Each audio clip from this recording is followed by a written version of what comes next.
So we come together to train our minds in peacefulness, to train our minds to know the breath as it comes in and the breath as it goes out. And as the breath goes in, we can recite But, and on the out breath, Do. And we may ask, why do we have to sit in meditation? Well, it's because in a given day, the mind thinks and proliferates a great deal. The mind is not peaceful. It's chasing after sense impressions constantly. And if the mind lacks the quality of samadhi, of collectedness, if the mind is not stable and firm, then wisdom is not present, and wisdom is not able to cure the suffering in the heart. And we see that we may study, we work in order to live, in order to exist in this world, but our minds still have suffering. And so the Buddha taught us to practice and train in the path of generosity, virtue, and meditation. And this path is the best in the world. It's the path to realize freedom from suffering. So during this Thai New Year holiday, we have this quality of coolness, coolness in our hearts. And we also have outer coolness, using water to cool our bodies during the hot season in Thailand. And the water can help with the heat, with the outer heat. And we also practice to help reduce the heat in our hearts as well, to reduce the qualities such as anger, aversion, and hatred. So we practice this path of generosity, virtue, and meditation. We could also say virtue, collectedness, and wisdom to reduce the heat in our hearts. Because we have these qualities of agitation, disturbance, anger, greed, and so on in our hearts, which are all types of heat. So we practice to reduce that heat, such as using the quality of khanti, patient endurance, and of controlling our behavior. For instance, if we have aversion arise, then we use patient endurance to not express that aversion or anger through actions of body or speech. So we can see we need to practice to train our minds. And if we don't practice, then all of us end up in the same way, whether monastics or laity are all the same. The mind that's born into the world already, that's not trained, gives rise to aversion of various types. And then, based on this aversion, one speaks in ways that are harsh or hurtful or critical or damaging in various ways. And then through actions of body, there's hurting, there's harming, even to the point of killing other living beings and killing other humans. And we see in the world that there's a lot of this type of behavior, and it's all because of this quality of aversion, of dosa. So we practice to train our hearts and minds, to train them to have mindfulness, to see when aversion arises in the heart. And we use patient endurance to control and keep a watch over this aversion. And then the aversion passes away. Then after the aversion passes away, it arises again. So we have to practice and train our hearts and practice in patient endurance. We also can train our minds. We train our minds in loving kindness meditation. And we use loving kindness meditation to bring our minds to peace. Or we recite Bhutto, Bhutto to bring our mind to collectedness. And when our mind is thus collected, we contemplate the essentials in our lives. So our life that we have now, we see that its essentials, its essence, with delusion is clinging to everything as self. clinging to the things of the world as self, such as this breath. We see that this breath of ours is a thing of the world, and we cling to it as self. But we see that the breath is dependent on worldly conditions, such as the air element and the earth, water and fire elements in the body. And with this breath, then our body is able to live. And so we contemplate that all life in the world and everything that arises is all impermanent, anicca. And to see it all as self, this is merely a convention.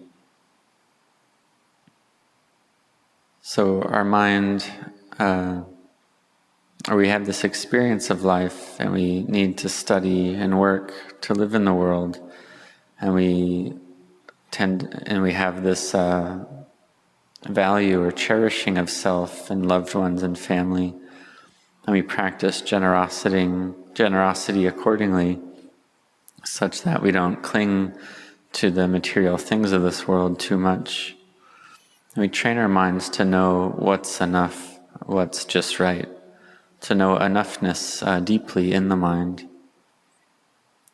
We see that the mind in its normal state has this quality of enoughness already.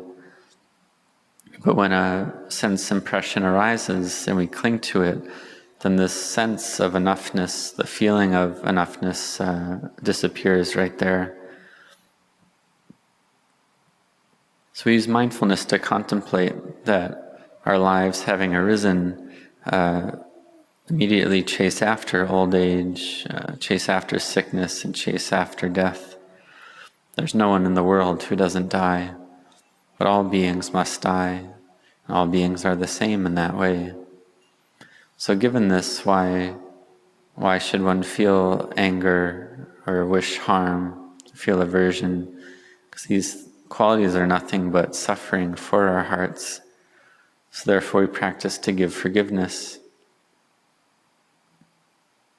This gives rise to wisdom in the mind that's peaceful.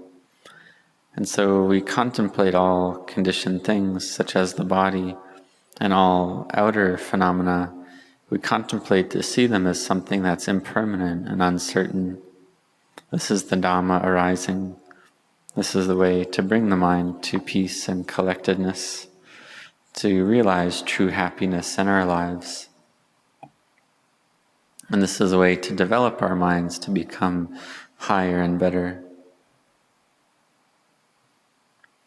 And so we see in terms of worldly things, if we don't study them, if we don't apply ourselves, then we won't gain knowledge and skill.